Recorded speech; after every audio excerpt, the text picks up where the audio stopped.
Hey guys, and welcome back to my world. Today I have an ender eye that follows your movement as you move around. As you can see, it'll follow me wherever I am. Okay, and no matter how far away I am, it'll always kind of pick up where I am and then kind of change to actually be where I am. So you can see I can actually stop over here and it'll stop. If I move to the left, it'll move to the left. If I move to the right, it'll move to the right, so it'll always kind of follow me where I am. Okay, now there's a number of things that's actually going on here. First off, over there, this is actually a custom player skull, okay? And it is called the Edna, I'm just going to see where it is. It's called the EDNA_eyes eye, or the Ender Eye. Okay, so it's quite a clever name. So this is a user-generated skull. This is not a Mojang skull, so there is no guarantee that this texture will stay, but I suspect it might actually stay. Okay, so you'll see that each one of these lines over here, this is actually a trigger point for the eye. So what's happening here is every time I'm within a 2-block radius of these lines over here, the eye adjusts its rotation to be fixed on that particular block. Okay, so within a 2-block radius of that, 2-block radius of that, 2-block radius of this one, 2-block radius of this one. Okay, so it'll adjust itself based on where I am. Okay, so let me just quickly get rid of this options, resource packs, get rid of that. Ah, yes, people will ask me why do I have an X-ray texture pack. Now the thing is, as you know, I'm doing a series on vanilla Minecraft, and I've been testing how to actually detect if a player is X-raying, if a player is an X-rayer. Now I'm not sure I'm actually going to show this or not, because when people do eventually play on the server, they will know how I detect if you X-ray or not. So we'll see. Anyway, back to the task at hand. With things like signs and player heads and one or two other things, it's the rotation you put them in. It is the rotation you facing. If you put it down, it'll then face in that direction. Okay. And that is how I actually do this. So I'm manipulating the rotation of the eye, or of the player head, to be focused on those particular spots that the trigger point is. So how this works is I have a row of test fours over here. Okay, each one of them tests for a particular coordinate if I'm within 2 blocks of that coordinate. Now, if I am, it'll then activate this line over here. Now these 4 command blocks will actually activate within 1 tick. So the whole line of command blocks will run within 1 tick. Okay, so it's very, very, very quick. Now I only need the middle 2, but I've decided to actually add the end ones as well, because normally what I would do in my world, if I'm doing something like this, I will turn block dropping off.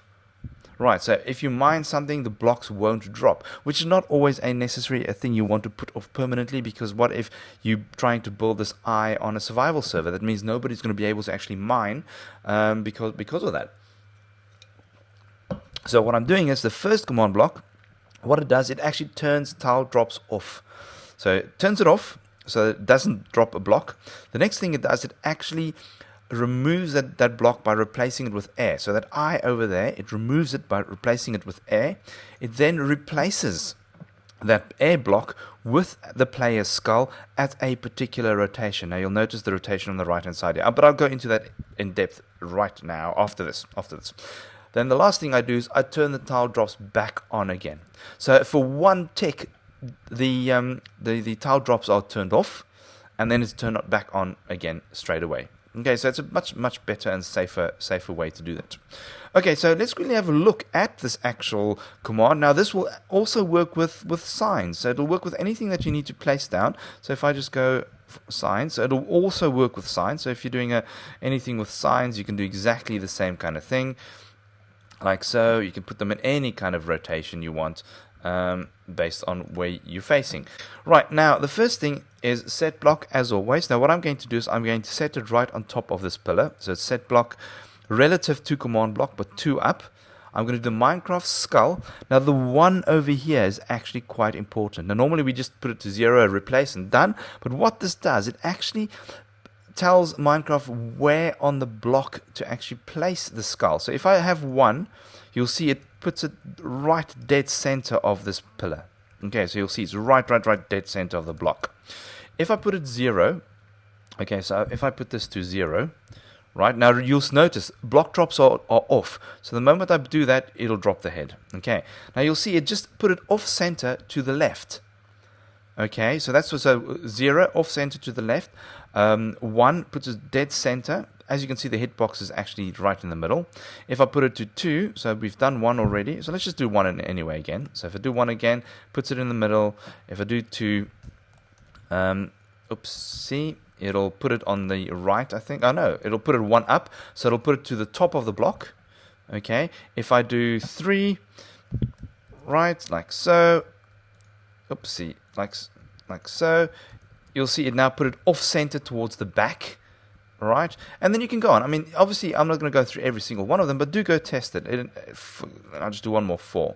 Okay, and you'll see 4 puts it on the right-hand side of the block. All right, but for our purposes, I'm just going to put it to 1 because we want it right dead center. Okay. Right, so that is what this first number does directly after the skull. It just places where you want it. Okay, then obviously extra as type as the Edna, the skull type is 3, which is a player skull, and then the rotation is another important thing. This is the actual rotation that it is. At the moment you can see it's steering off in that direction. So the moment we start changing the rotation, you'll see that it actually starts changing. So if I put it to, for example, 10, okay, you'll see that it now... Why is that not working? Sorry, it's just I need to. It won't actually. It said destroy. If we say destroy, that should work. Let's have a look. Destroy. Okay. Let's see if that works. So we go. There we go. And right. So you'll see. So that's 11. It's 10. See, so I could probably in any way. No, we don't want to do destroy. There we go. So the reason I'm not using the destroy over here, okay, is because I don't want that particles to be... Otherwise, it's going to give me these particles every time I kind of do a... It places a new block, it'll give me this particle, which is not what we want. I want it to have the air and just make a nice smooth transition. Anyway, back to the rotation. So you'll see that's the 10 rotation. 8, where were we? 8 rotation would be a little bit to the other side, so it'll be straight on. So that's straight, that's 8. And then we've got 7, like so. Right, so that's, now you can see. So now you can start mixing this up and start playing with it. If you now want 6 again, I'm just going to do one more 6, like so. There we go. Alright, so that is really all it's doing. It's just, you know, each one of these blocks is slightly different. So this is rotation 9, and then this will be rotation 10 over here. It's rotation 10, and then we have rotation 11, rotation 12, right, rotation 13, 14 and 13 over here. So that creates this... quite cool effect that you're seeing here of the eye actually moving like that. Cool. That's it, guys. Thank you very much for watching. This will work with any player head. Okay, so this will work with any player head, and it will work with signs and anything else that is based on rotation. Guys, thank you very much for watching, and as always, I will check you all later.